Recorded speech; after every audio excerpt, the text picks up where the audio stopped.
But it was back to Beechholm for Gail.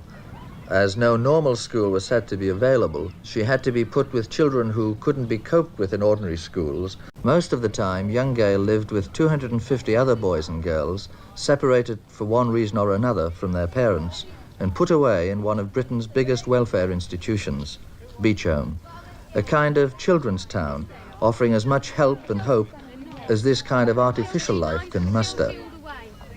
The one man in her life, she was illegitimate and never knew her father, was the principal of Beechholm, Geoffrey Banner. Did he try to get the mother and child together again outside the institution? Oh, all the time. And certainly after she'd reached us at the age of 9 for the first time.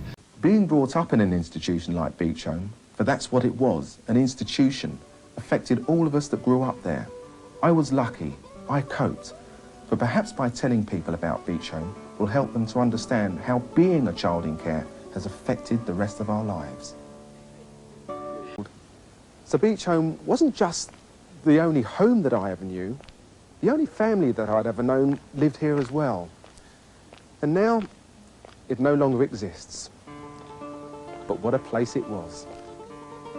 Built in 1880, Beechholm, with its 50 separate buildings in over 40 acres, originally housed those children from the boroughs of Kensington and Chelsea who had been orphaned, deserted, or whose parents simply couldn't cope. It was built in the Banstead area, just a stone's throw from the Epsom racecourse, mainly because it was thought that the rural atmosphere and the fresh country air would benefit those kids who were more used to living in the smoggy, crowded and decidedly unhealthy slums of London.